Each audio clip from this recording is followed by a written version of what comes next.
Hello and welcome to what I'm going to start doing from now on a Tuesday and Thursday, which is reading the PRBites newsletter. It's a bit of a sort of welcome to the PR day, and it's got a combination of tips, ideas, things I've spotted and stuff like that over just a couple of minutes. And I hope that it's a way that you can listen to it, whether you're driving in the car or standing on the train or however you're commuting, or if you're lying in bed trying to wake up. A bit of inspiration ahead of the day ahead. So this was issue 45, actually, of PRBites. You can get it, by the way, if you want to go to the Public Relations Podcast website, the publicrelationspodcast.com website, and you can sign up to the newsletter there, or you can keep listening now on the podcast feed. And I'm going to label them with PRBites as the title on each episode so you know what they are. So there were three sort of headlines to the newsletter today, and as I say, they come out twice a week, these. The first headline was good relationships are not enough to get coverage. The second headline was why you shouldn't stop blogging yet. And the third headline was why a good pitch starts with a social media post. So let me run through the newsletter, and I'll ad-lib around some of these stories as well to add any extra insights I think of as I'm reading it. The first section, tip from a guest. So this was a quick tip from Jaydeep Shergill of Pitchfork Partners after a discussion I had with him actually not that long ago on the podcast. And the tip was this: if you want to make a story stand out today, publish it on social media and get it discussed beforehand. Then contact a reporter and tell them the conversation is already getting traction online. Reporters want to know that people will want to talk about a story. And if you can prove that they do, they want to get involved in that debate or discussion or whatever it is, the story will be easier to pitch. Now, one caveat I would add to this, I didn't include in the newsletter that I should have done, is that you don't want to be giving away the whole story on social media, because journalists don't want to cover something that has already been published. So, but you do want to be showing, in this particular tip, the fact that people are interested in this conversation and want to get involved in it. So it's a kind of proven story area, and now here's this new angle to pitch. Next section is called I Spotted, and there's three stories in here. The first one is this: relationships plus story is what works. Relationships alone is not enough. So I started off this section talking about some personal advice, and it's hard not to get involved in Reddit conversations sometimes. And this was some advice I gave on there. The most recent one I got involved in was with a PR who tried to build a relationship with journalists over several months to educate them about a regulatory story related to their industry that was about to happen. And they sent materials and offered experts. And when the story finally broke, the journalist went and spoke to the usual sources and didn't give them any coverage at all. So they were ignored. Everyone on the thread on Reddit said it was due to a lack of good relationships, and I agreed to an extent, but I also questioned, well, what was their story? What was the story they were pitching?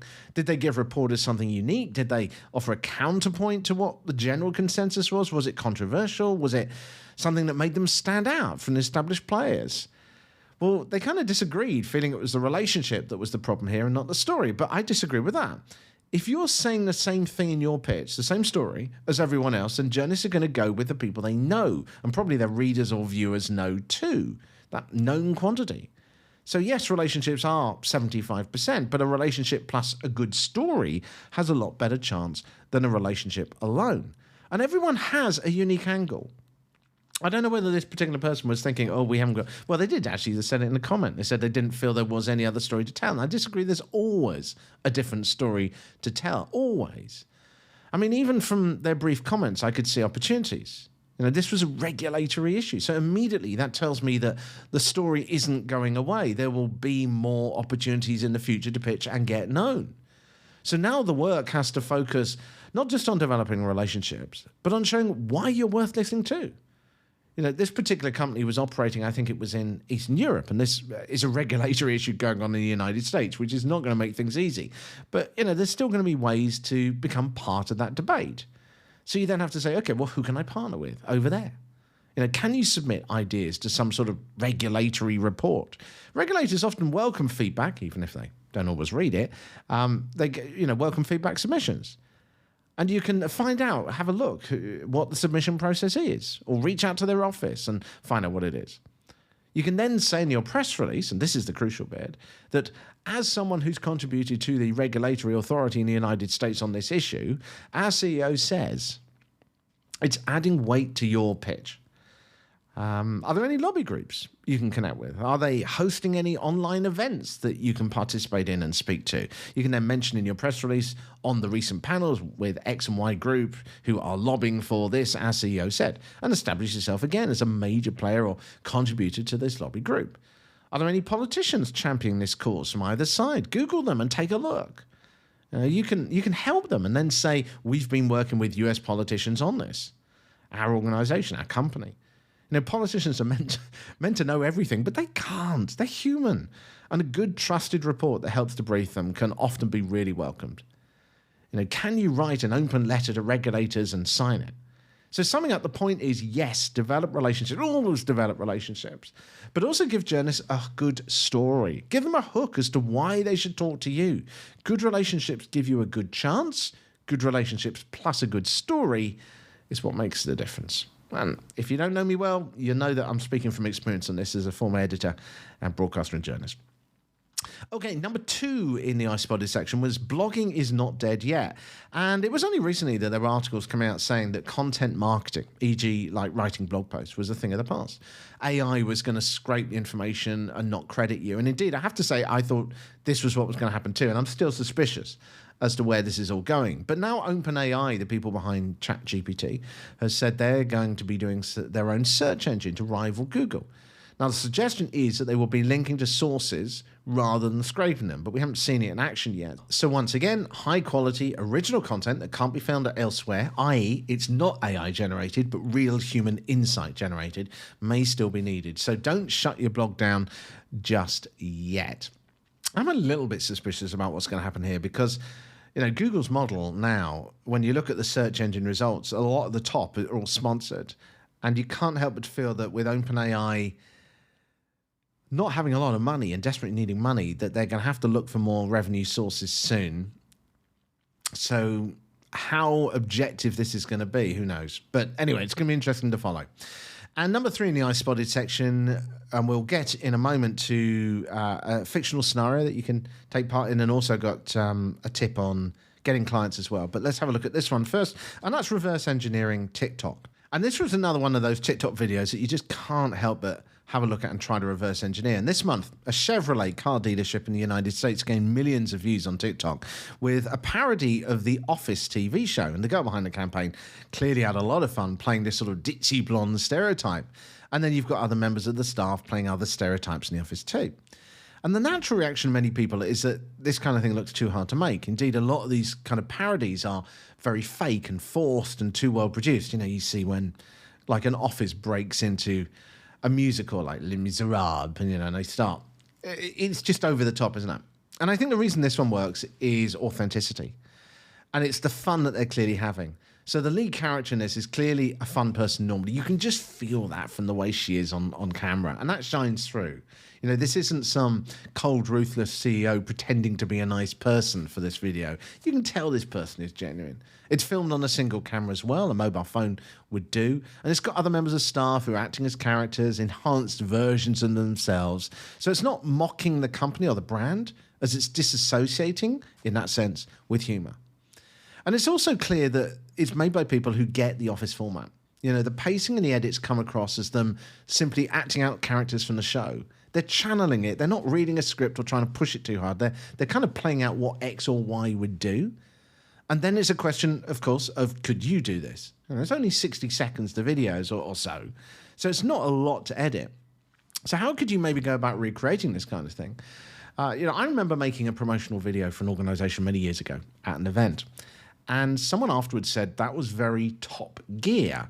Well, I was a big fan of the motoring show called Top Gear at the time, and I used to analyze their format. I was, as always, trying to break down these things.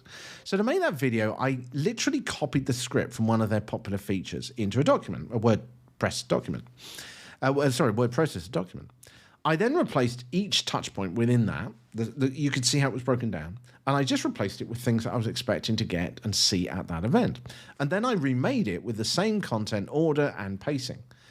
So it's actually not that hard to do by modeling or copying literally a script and just tweaking it. So sticking with their script, sticking with their pacing, sticking with the edit points, and just inserting the bits from your event or whatever it is you're trying to put together. I mean, yes, most viral videos attempts fail, but for the sake of 2 to 3 hours of work, it might be worth a go for doing this. This dealership, at least, got the attention of the National Chevrolet Marketing Department, and rightly so, because this sort of campaign connects. People visiting the dealership will no longer be coming in thinking, oh, I have to deal with this slimy salesperson. They'll be thinking they can meet those fun people from the videos. And that ultimately is public relations. It's about building the relationship with the public, right? Okay, time for a PR puzzle. You find yourself as the creative lead in a bustling pharmaceutical company's communications team. So you're faced with the intricate details of a groundbreaking weight loss drug. Your CEO tells you to distill this detailed scientific data into a snappy 15 to 30-second TikTok videos that both comply with strict advertising regulations and, of course, captivate an easily distracted audience. What do you do? Option A, do you produce a TikTok series titled Science in Seconds, where each video uses quick, vivid animations to explain key aspects of the drug's function and benefits, ensuring all claims are substantiated and regulatory compliant, of course? Or option B, launch a challenge on TikTok, inviting users to share their healthy weight loss routines, integrating the drug as a suggested enhancer to those routines, focusing on lifestyle integration rather than hard science. Well, option A, I think, is by far the clear winner here. It's direct, it educates the audience, and it allows you to control what is put out, because in the pharmaceutical industry, the regulations are obviously incredibly strict. Now, it will obviously need to go through full approval internally, but a short series of accessible, easy-to-digest content is going to be the safest bet. But that has got to be fully approved and signed off before that goes out. The problem with option B, on the other hand, particularly within the pharmaceutical sector, is there's such a high risk of non-compliance with advertising standards and the potential for misinterpretation when you're not directly controlling the message. You don't know what people are going to say, what they're going to claim, and then if it's promoted or sponsored by yourselves, or if you're involved in it in some way, then that is going to backfire in a huge way. So I think option A for me is the only option in today's scenario. One final quick section of the newsletter today, and that was called Getting Clients.